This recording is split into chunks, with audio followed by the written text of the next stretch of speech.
Hey y'all, and welcome back to a new video. Today we're going to be looking at a game that I played recently in my tournament against the strongest rated player in my section. Um, this is round 3 of my most recent tournament that I played on Saturday, with the time control being an hour for both sides, with 5 seconds delay per move. Yeah, let's just get into it. Also, one more thing, the ratings you see on the screen are USCF ratings, so around 500 points lower than chess.com ratings. My opponent starts off the game with d4, and I decide to go with knight f6, which is the main move that I play against d4. My opponent goes c4, and I go e6, obviously wanting to go into a Nimzo-Indian, which is the whole point of what I'm doing here. If my opponent decides not to play Nimzo-Indian, like they can play, for example, g3, and then I'm probably just going to play something like b5, and life is going to be good. We're going to get into a pretty standard, normal game. But my opponent obliges. My opponent decides to go into a Nimzo-Indian. So, okay, we're going to play a Nimzo-Indian. And what's fun about this opening is that I never, ever get to play this at, in, like, tournament games anymore. I think I've played this, like, 2 or 3 times at tournament games, which is just unfortunate, because I love it so much. It's such a like a dynamic, fun opening with the black pieces. So yeah, it's cool. Either way, my opponent decides to play the same-ish variation with the move a3, which is a line. Basically, my opponent is saying that she wants me to give up my bishop immediately, and after bc3, she's going to basically take the whole center with f3 and e4. These are the ideas, while black is trying to play moves like c5, b6, bishop a6, and target the pawn on c4. I know this decently well, and I kind of remember my theory a little bit here, but it has been a while. One thing that I realized is that my Slackfish is a little bit too high, and that would really slow down my computer. So we're going to put it a little bit lower. But I do play the best move here. I play the c5. My opponent goes f3, and I decide to go knight c6, which has all been played before. But here I was already spending a little bit of time just trying to remember my theory, which was a little bit of a problem. I shouldn't have done this. Like, I think I spent like 5 minutes in the opening, which is just a little too much. Like 5 minutes by move 10, where I already kind of knew the game plan. Not really a good time spend, but it's okay. She was up like 10 minutes for the majority of this game. My opponent goes e4, and I think for a little bit. I'm trying to figure out what I'm trying to do. I'm trying to just remember what I'm supposed to do here. I remembered properly. The move here is the move d6, saying that if you take, I will simply recapture, and this position is bad for white because these pawns are permanently doubled. I can play moves like b6 and stuff, so she wouldn't do that. But really, the idea of d6 is to play after the move d5. I would play something like knight a5, and then there would be some problems in the future. And also, not to mention, if you give me a little bit of time, like if you play a move like bishop e3, for example, I'm probably going to play not bishop e3. Bishop e3 doesn't really help my point. Be knight. It's a little bit tough to figure out how I can get my point across here. Well, basically, my idea is to play e5 at some point, get this position, and like reroute this knight over here and play f5 in the future. That's kind of what I want to do. I can't figure out a way to do it properly. Anyway, my opponent, after the move d6, plays d5, which is correct.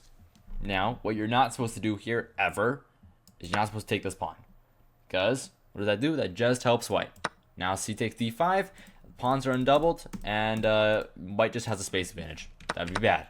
We're not going to do that. We're instead going to play the top-ended move, which is, of course, the move knight to a5, which is a very, very common idea in the same-ish variation, where we go after this pawn with b6 and bishop a6. This is the idea.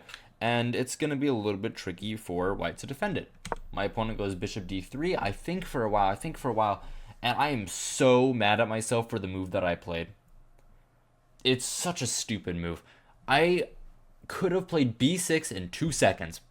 Actually, if I was playing like a blitz game right now, if this was a blitz game, I'd play b6 immediately. There wouldn't even be like a thought. I overthought the position. I overthought the position, and I was like, I'm trying to get to something I know. I'm trying to get to something I know. Is this in my notes? Is this position in my notes after b6? And yes, it is in my notes. But what I'm trying to figure out is this move correct? Is e5 actually the right move? Because I have like some positions like this here as well, where the bishop is kind of blocked in, and I was trying to remember. And I kind of convinced myself that e5 was the right move. But that's something that is just a problem. If you don't remember your theory, a good rule of thumb is just to not play the theory. Just like stop playing the theory. Like, if I don't remember my theory, but I remember the ideas, b6 is the most natural move. b6 is the most natural move because it's the idea of attacking this pawn. But this was just so stupid. After b6, I think I was maybe a little bit worried about d takes e5, d takes e6, but this is obviously wrong. This is simply obviously wrong.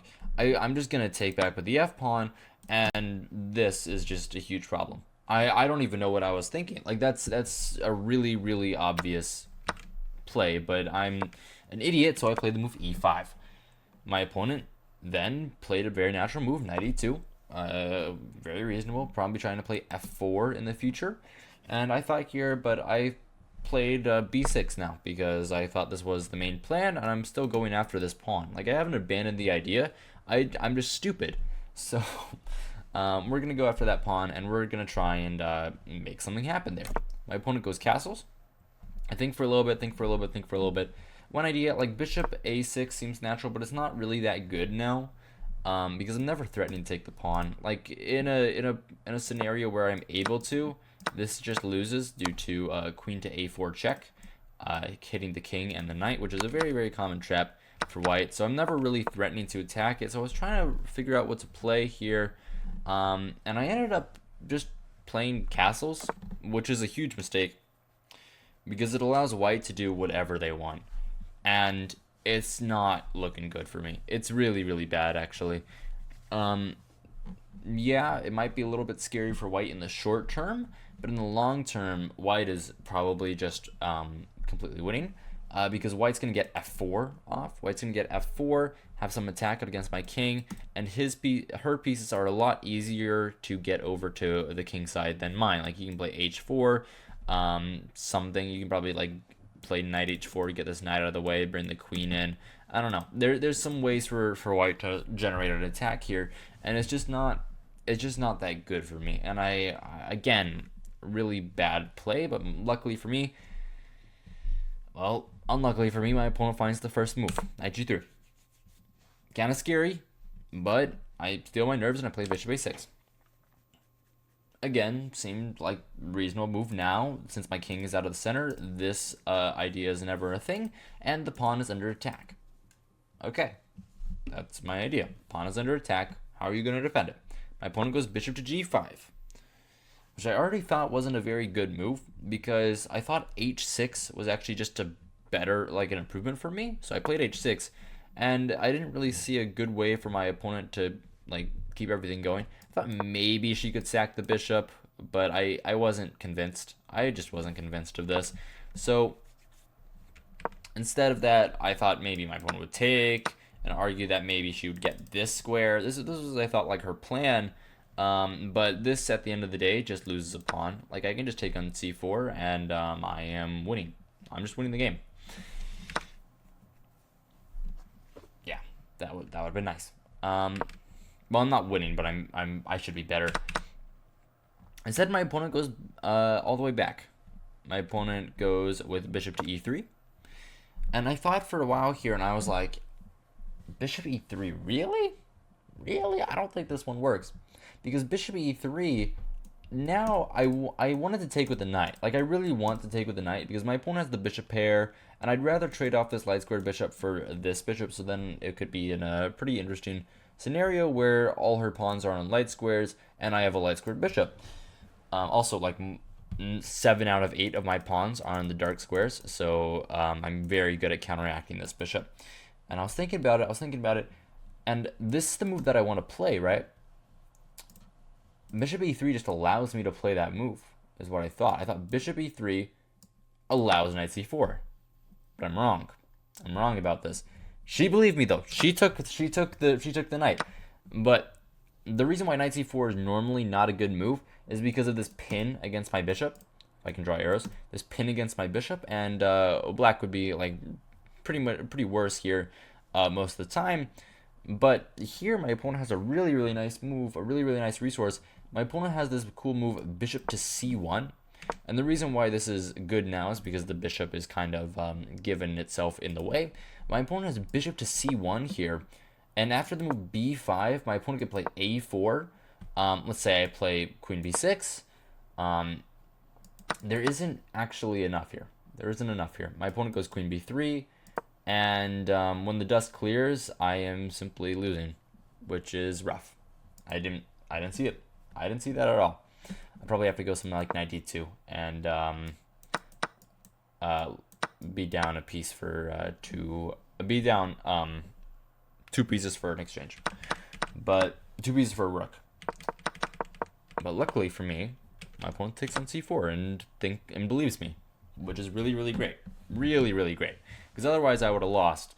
And I'm not in the business of losing this game. I take back on c4. My opponent probably has to go rook f2, but instead she goes with rook e1, which kind of makes sense, but I thought the idea was always to play f4, so I didn't really understand this move.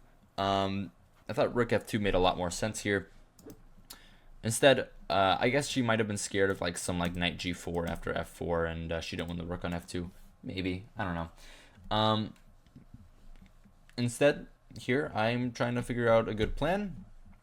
I think that this is what she wants, to put a knight on f4, start targeting my pawns. I just realized, okay, what's a pretty decent move here? I want to connect my rooks. I need to get my queen into play. Well, let's play the most natural move. We play queen d7. I thought it was very normal, very accurate. I'm simply getting my queen on the light squares here. Now it's more developed. This rook is able to come into the game. These rooks are connected, and I'm just arguing that I'm up a pawn. True, I'm up a pawn. My opponent goes knight f5. Pretty decent move. That's where she wanted the knight to be. I can't play g6 ever because of simply knight takes h6 check. And this isn't that good for me. Like, I'm not losing or anything, but it's not what I want. Instead here, I realized that I have to do something pretty quickly because otherwise she's going to try and generate an attack with maybe f4. I still can't, I can never play g6, which is really irritating. So I'm trying to figure out a way to play, and I find this cool, interesting move. I find this, also, yes, this is a tactic, but I didn't think it worked. I thought my opponent could just sack the knight and then take on d5, and I mean, well, I can't take that, obviously. But I didn't like this position, like, per se. I just didn't think that this was any good. I guess the computer gives f5, and black is winning. Well, black is doing better, but I didn't really like this line. Yeah, and if she takes right away, of course, I would take on f5 and it'd be better. But I didn't really enjoy that line, so I decided not to go for it. And I instead played the quick and easy move, king to h7, which I thought was pretty nice. And one of the ideas of this move is that now this does work. Now that's a threat. Now this is a real threat. Knight c5 is a real threat. Because in the previous line, knight h6 would have come with check. And with king h7, now after knight d5, let's say a random move, a4. Now after knight d5, knight h6, I can just take the bishop. And I'm winning. Or if bishop takes this pawn, well, I can just take it. And the problems are still right. You still can't take this. The knight is still hanging. And life is good. My knight's coming here on the next move. If we try to go for something like this, my knight's just coming here. Maybe not there immediately, actually. You know what? It doesn't matter. It doesn't matter. My point is that black is probably winning there. So my opponent has to do something quickly, and she does. She plays the most logical move in the position, which is the move queen to c2. Simply saying that after knight d5. Now, it doesn't work because after pawn takes, the knight will be protected by the queen. And you're lining up the queen against my king. Pretty normal stuff, Trying to figure out a way to play. So I just kind of played a lazy move. I play the move rook a to e8. Mainly to kind of stop the move f4, well, take away its sting in a way.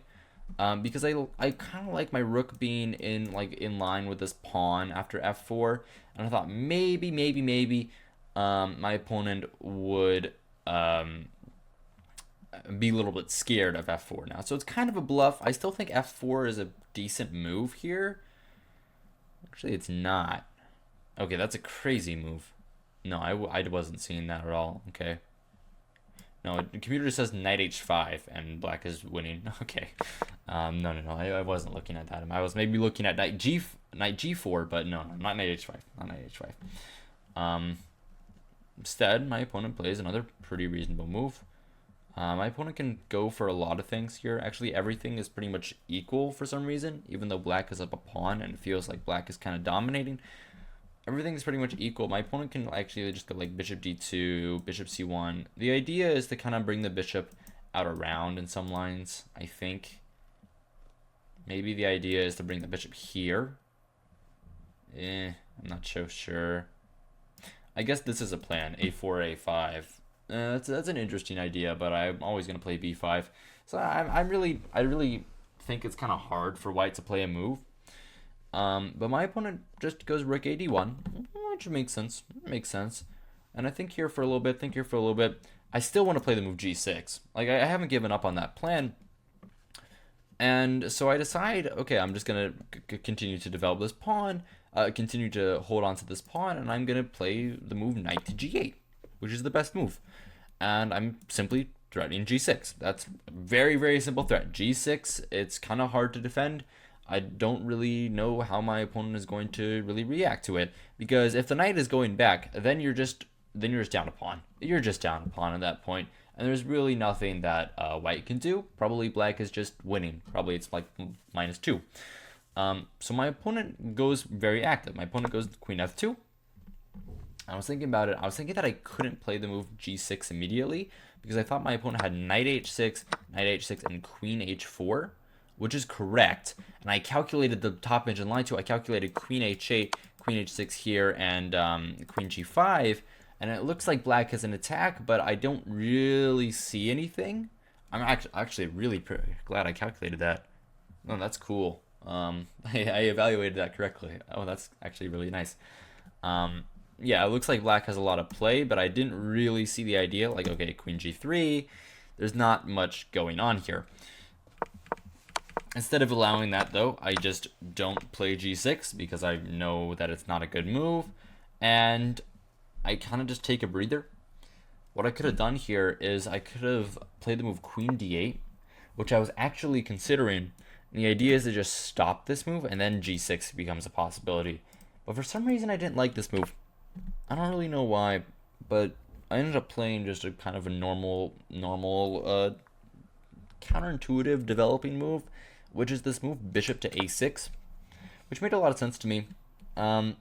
This bishop needs to come back at some point. Like, it's not doing anything on the c4 square, if we're being honest. So it needs to come back at some point. It needs to get to the c8 square and start targeting her. And I thought that was kind of the best way to do it. But here, actually, my opponent's already equalized if they play the move queen h4, and I don't really have that much. Like, okay, actually, no. Computer doesn't like queen h4. No, actually, bishop h6 is not that bad. Computer is just kind of having a meltdown. Sorry, give me a second. Got a movie thing tonight, so I don't know. Either way, yeah. Actually, no. This position is very, very good for black. Bishop a6 is a fine move. Well, I'm glad I played it then because I thought it was a fine move too. My opponent goes queen g3. Of course, we're not going to blunder checkmate. Maybe we will. Maybe we'll play bishop c8. You know what? I think bishop c8 is probably a good move. Of course not. We're not going to blunder checkmate. We're simply going to play the move f6, which is clearly the best move, opening up the queen to defend the mate. The only move in the position, the other move is g6, but again, we've seen what happens there. We don't want to get into that. Instead of that, f6, and I'm realizing that black is better. I'm realizing that black is just better. my opponent's kind of given up on the attack. There's no more attack now. The attack is like a fleeting memory in a distant village of dreams. There's nothing. That was kind of poetic. There is no attack anymore. There's nothing. There's nothing. It's gone. It's gone. And arisen from the ashes is the extra pawn that I have with all 8 of my pawns on dark squares, which is pretty funny. My opponent goes knight h4, trying to get into the g6 square, but that just doesn't.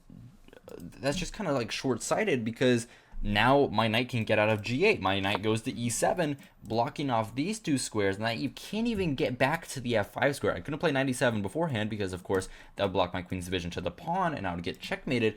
But now I'm just winning. Black is just winning. Now f5 is on the horizon. This pawn is going to be weak.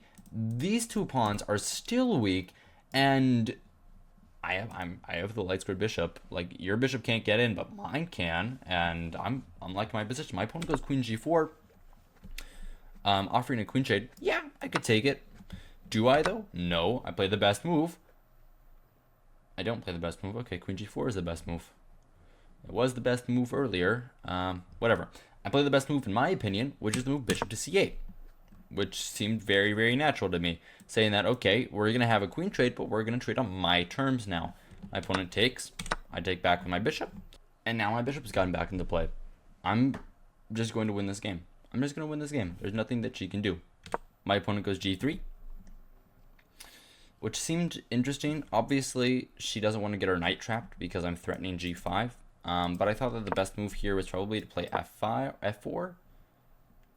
Well, no, actually, no, that's obviously wrong. Come on, use your brain. Stupid. No, f4 is obviously wrong. But I guess there isn't much of a move. Maybe g4 is an interesting line here. But again, I'm simply going to play g6 and then play f5 in the future. So the pawn break is going to happen.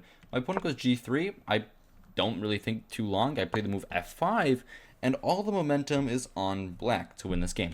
My opponent goes bishop c1, trying to get out of the way because this pawn can be under fire in many, many lines. I take on f4. My opponent can't take back with a rook because of the move g5 coming back, and I would win another pawn. And this is easy now. There's not even any play for white, so my opponent's not going to do that. Instead, they take back with the pawn. I go g5 anyway. My opponent goes back to g2, and I play the move rook f3 without a thought in my mind, because I'm just saying, you know what? Now I'm getting into the position, and black is winning. True. But now's the point where I have to make a plan. My opponent goes rook e3. And I'm thinking about what to do. The 3 top engine lines are just bringing my rook back, which of course I don't want to do. I'm not in the mood to make concessions here.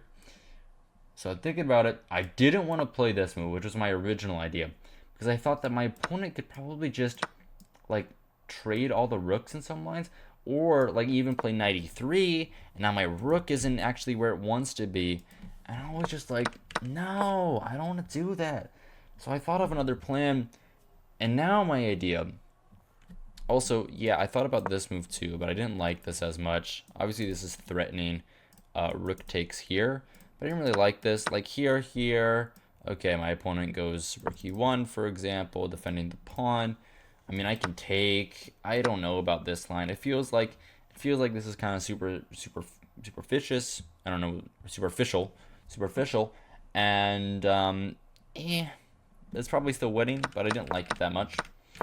So when I said traded the rook, my opponent took back with the knight, and I brought my attention over to the queen side, where I had the pawn majority. I played b5, stopping knight c4, first of all. But second of all, the idea is that I want to get my rook here, I want to get my knight to b6, and I want to get my knight eventually up to either this square or this square. And I want to break through with a5, b5, a5, b4, right? I thought this was a pretty good plan. My opponent still has some play, and it's not game over just yet. Yes, black is much better, but I still have to play the game. My opponent goes bishop d2. I think here for a little bit, and I missed the correct plan. The correct plan is not to play on the queen side. What I can do, I can just go knight g8, and yeah, this pawn is becoming a huge liability. My opponent has to go knight c2. I'm going to go knight f6. My opponent has to go rook e1. And at the end of the day, this is actually just a huge, massive target. I can go rook f8, so now the king can't get in because of this discovered attack. I guess rook f8 is the move that I missed. And it's actually white. He was just dead. They don't have any moves. But if you go with something like this, but yeah, there's nothing here. White is dead. White is dead lost here. Because the bishop just can't get in. The bishop has no entry into my position ever. No entry into my position. So I didn't see that. I instead went for the rook b8 plan, which is not bad. Still not bad. I go rook b8. My opponent has to play the move c4, which I was looking at. And I was thinking about just playing the move a6 there. I didn't really think too much about it. Because at the end of the day, I probably have this move defending this weakness, and I'm doing okay. The knight still can't get in here. Even if it could get in there and you weren't losing a pawn, this pawn would be weak. And even if like you were getting in there and you weren't losing anything at all, like the rook was going to recapture, my king can just go to g7 in all lines, and there's no infiltration with the rook. So I thought rook b8 was decent, kept advantage. My opponent went rook b1. Think here for a little bit.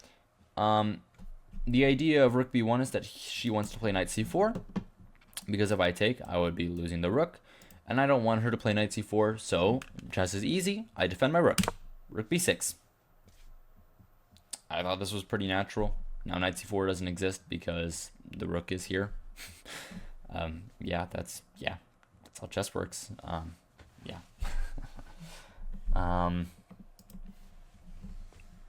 Instead of knight c4, my opponent brings the king with king f2. Pretty reasonable move. Trying to bring the king in the game. I thought it made a lot of sense, but it doesn't really stop my plan, which is the move knight c8. And eventually, I just want to go knight b6 and knight here, and cause some problems with this pawn. For example, this pawn is the biggest liability in her position, and I'm going to exploit it as much as I possibly can. My opponent goes king e2.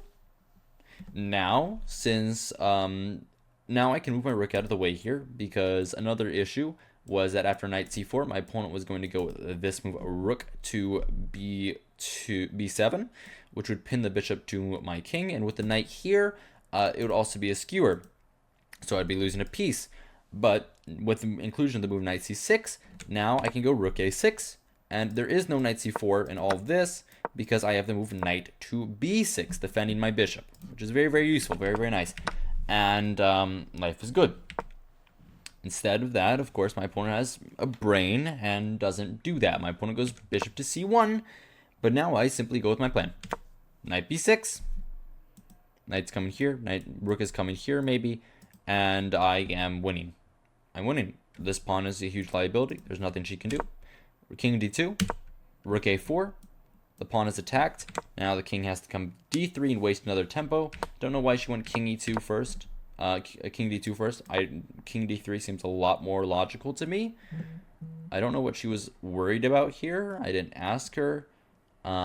Maybe there was some problem, but instead king d2, rook a4, king d3, and I just played the move king g6. And now, because I've kind of made all the progress that I can on the queen side, there's another side of the board where none of her pieces are. All of her pieces are stuck defending the queen side. The king side is up for grabs. My king is going to walk in. My bishop is going to come in. Now it's just pretty bad here. My opponent goes knight c2. I simply go a6, which is another improvement because I'm defending this pawn now, and there's nothing here. My opponent goes back to e3 because she has nothing she can do really, and I play knight c4. And I'm just saying, you know what? Okay, if you trade my knight, then life is good. Now it's just an opposite colored bishop endgame where black is clearly on the attack. Maybe knight c4 wasn't the best move. I could have probably played bishop h3 first, but one of my ideas was that after knight c4, if my opponent was not to play knight c4, then I would get bishop h3 or bishop here, probably bishop h3, where bishop's coming into one of these squares, and there's going to be some ruckus. Instead of that, my opponent trades with me. I take back with the rook. My opponent goes bishop b2. And I go bishop h3. And all eyes are on this pawn. All eyes are on this pawn. Nothing my opponent can do. One thing I seriously missed here, though. It's kind of embarrassing. I missed rook e4. This is a pretty obvious move. I'm a little bit irritated at that. It's just this, because the rook and the king are on the same diagonal. I missed that. That was a little bit stupid. I should have seen that. But whatever. That would end the game right then. But whatever. I go bishop h3 and I slow play it. My opponent goes rook g1 and I start bringing my king. King h5, bishop c1. Making it a little bit hard for me to get my pieces in. I go king g4 though. The idea is maybe I want to go king f3 in the future. One line that was scaring me here was after king f3 there might be g4. I was a little bit worried about this because g4 is very, very scary, trying to win my bishop. But at the end of the day, I thought maybe bishop g2 at some point, and black should be fine. But then there maybe even be h4. So I was really, really scared of myself. So I didn't want to move my king off of g4 in the long run. But after rook e1, probably I should have played king f3. I don't really know why I didn't. I guess I thought like king f3, that'd be like a check. But I can even go king f2. Not really. I'm getting this pawn now. Oh, not there. Not there, sorry. Maybe king f1. And after this move, I just go bishop g4. And king comes back to f2. And yeah, that'd be cool. Instead of that, I get a little bit scared after rook e1, and I just do another pretty interesting move, which is the move rook a4, and I'm attacking on the queen side as well. Like, we don't forget about my play on the queen side. Now the idea again emerges, a5, b4, and black is breaking through over on the queen side as well, which is kind of cool. My opponent goes rook e3. Okay, she's just kind of twiddling her thumbs at this point. She doesn't have a really realized plan.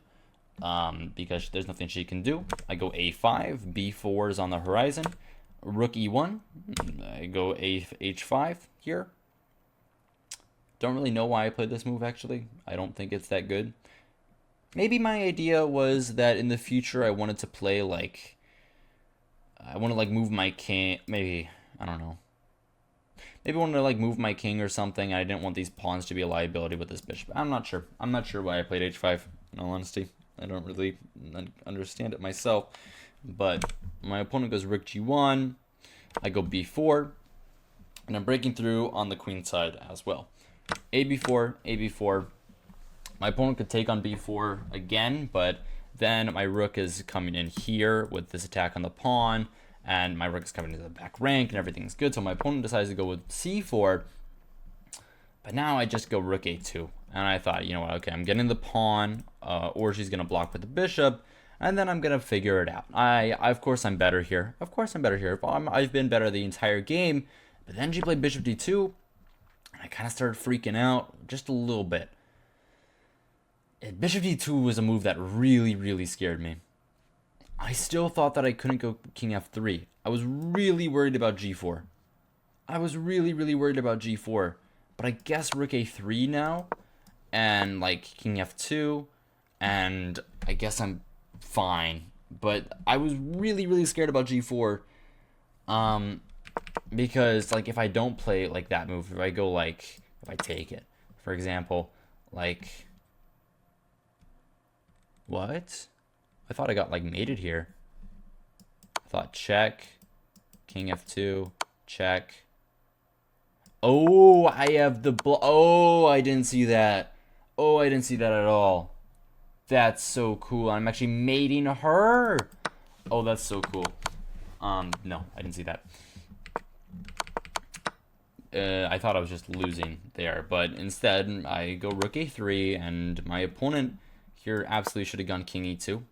And then I just don't know what I was gonna play. I think at the end of the day, I may have been like ready to play a move like b3, but this is already a little bit too much, just a little bit too much. It's kind of complicated here already. Maybe I want to go here, here, and then b3. This is a little bit better. King c3, what? Check. King d3. Oh, and I can't keep pushing because my rook is in the way now. Nope, didn't see that. Didn't see that at all. King c2, though, is what she plays, and that kind of allows me to do what I want. I go rook f3.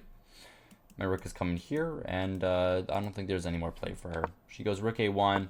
I go rook f2, threatening this move, by the way, because you can't stop it. You have to take, and then I'll take your bishop. My opponent goes king d3, but I go with this check, bishop f1. I pick up the pawn on c4. My opponent goes rook a7, trying to get around to this square and get this pawn from here, but I know what I'm doing, and I simply give this check first. King c3. You can't really take my bishop because I'll take your bishop, but actually you probably can take my bishop. So I move my bishop. I move my bishop to b5. My opponent goes rook b7, but now I move my bishop to a4. There's none of this. You can't play this move. This move doesn't work because I simply go b2, I thought. And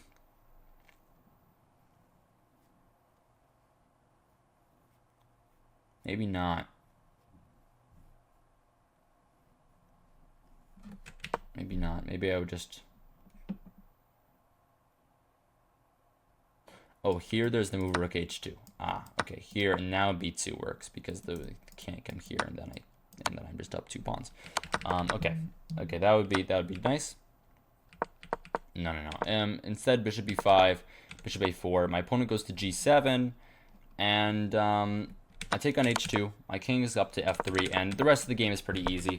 I'm able to push my pawns here, and yeah, there's nothing she can do. She tries to stalemate herself, but no. I'm able to get in with my queen. I'm able to give this check. King has to go to the back rank. I give this check. I take on g4. Yeah, she's like close to stalemating herself, but it's not close enough. Rook g6, queen e7, king h6, and rook h2 checkmate. And that is the story of how I beat my highest rated opponent. I have never beaten someone this high rated. I don't think I've ever beaten even at 1900 before. Like, that's insane. It's a terrible game, but I'm very, very happy with it. And at the end of the day, I'm the winner. I won. I am so great at this game. I win the game. So, yeah, that's it. I gained like 30 points for this game. But that's all I have for you today. Hope you guys enjoyed. Hope you guys found this entertaining, instructive, all of the above. If you did, remember to like, subscribe, totally don't think YouTubers tell you to do. And, yeah, that's it. Good evening and good night.